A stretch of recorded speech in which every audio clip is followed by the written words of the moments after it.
Narito tayo ngayon upang matunghayan ang nakakakilig, napaka-sweet at talaga namang sobrang pinakainaabangan ng mga fans na love story ni Kalingap Dan at ni Joy.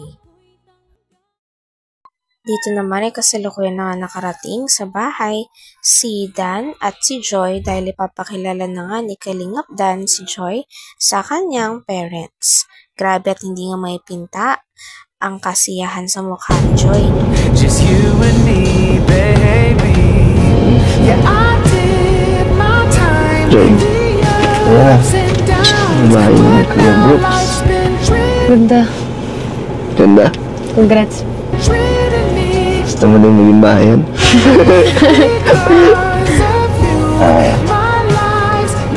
So, tara. Tara.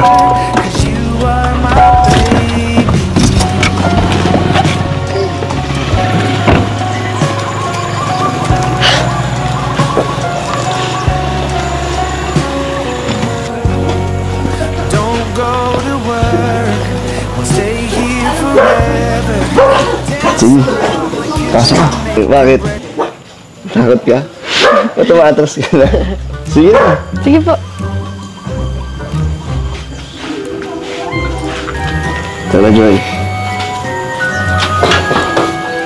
Pasok!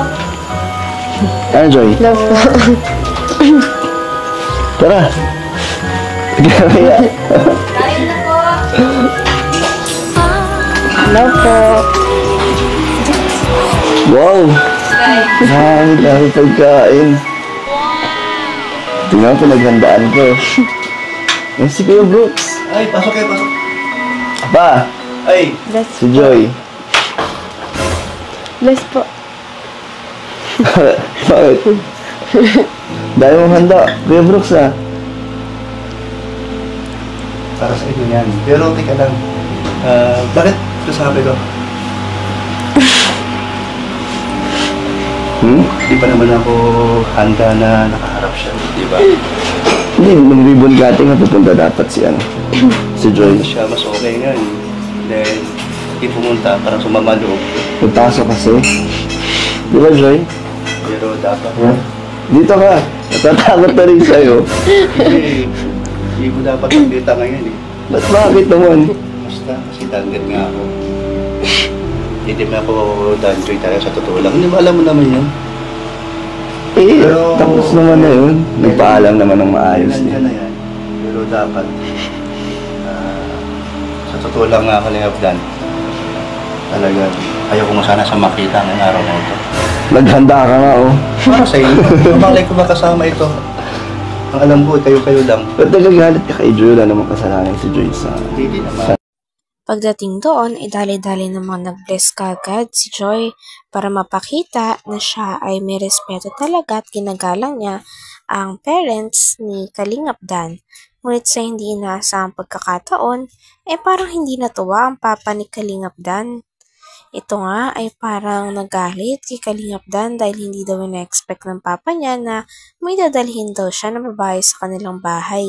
Hindi pala nagpaalam si Kalingap Dan, kaya naman nakikinig lang si Joy sa gilid at nakangiti pa rin kahit medyo Ito, nasasaktan. tapos wala ka pasabi sa akin.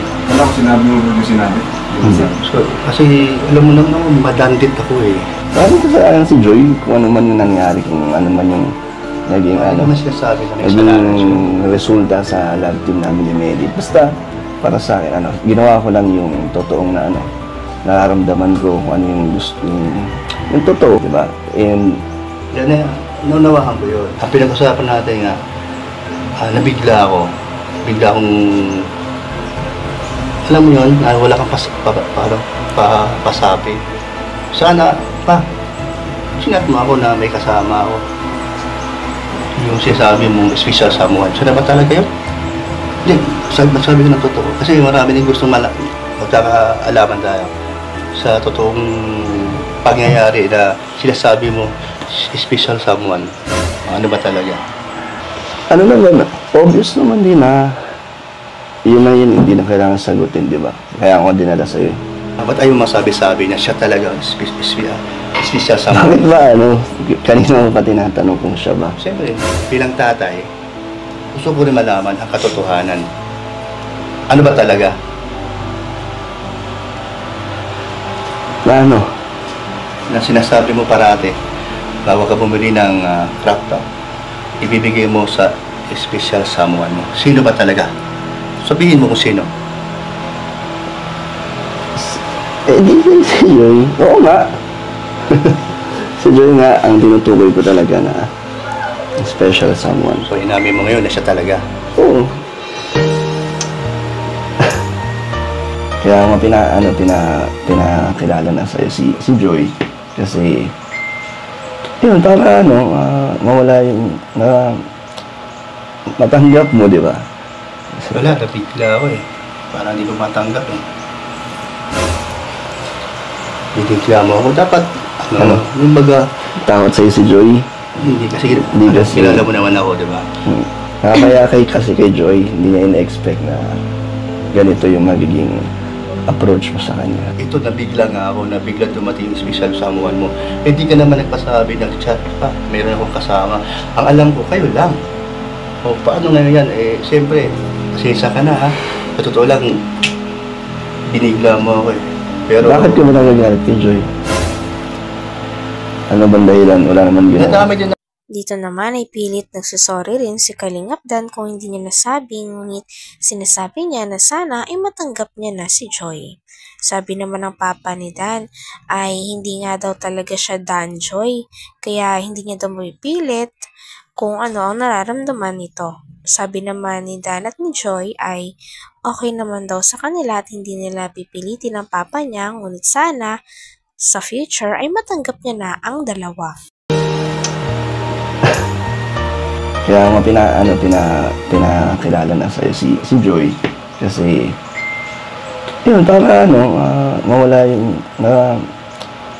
matanggap mo, di ba? wala, nabigla ako eh. Parang hindi ko matanggap eh. Binigla mo ako. Dapat, yung baga, Takot sa'yo si Joy. hindi kasi kilala mo naman ako, di ba? Kaya kasi kay Joy, hindi niya in-expect na ganito yung magiging approach mo sa kanya. Ito, nabigla nga ako, nabigla dumating yung special someone mo. Hindi ka naman nagpasabi, nag-chat pa, meron akong kasama. Ang alam ko, kayo lang. O, paano ngayon yan? Eh, siyempre, pasensya ka na ha. Sa totoo lang, binigla mo ako eh. Pero, Bakit ka ba nagagalit kay Joy? Ano bang dahilan? Wala naman ginawa. nadami din ako to sa mga baser eh. Hindi naman kasalanan ni Joy Bago yun. nag-danjo eh.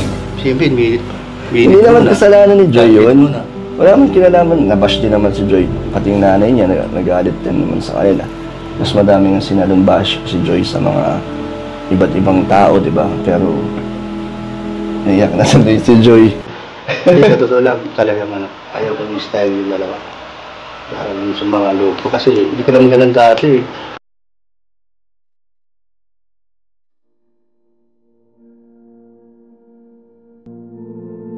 Isipin mo, ang dami yung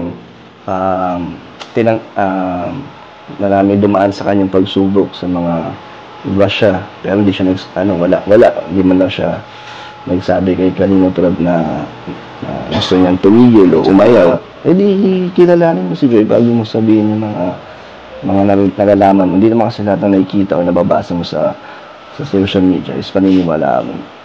Sa akin, maniwala ka. Kasi, Siyempre, alam mo yung kilala kita, ayaw ko manong sisinungaling. Hindi ako natutuwa sa'yo. Seryoso ako. Hindi ko po alam na hindi nagsabi si Kuya Dan. So, paano yan? Pwede bang may sabihin ako sa'yo na kapag sumama sa lunch namin, ano? huwag sumasabi. Sumama? Sumasabi na siya. Sabi ka naman, mapalawasin mo si Joy. Nakakaya naman. Di sasama ba siya kung ayaw, may di alis na namin ni Joy. Umiyak si Joy! Hanggang dito na lamang muna ang ating nakakilig, napaka-sweet, at talaga namang sobrang pinakainahabangan na love story ni Kalingap Dan at ni Joy. Maraming salamat sa inyong panonood. Hanggang sa muli. Bye!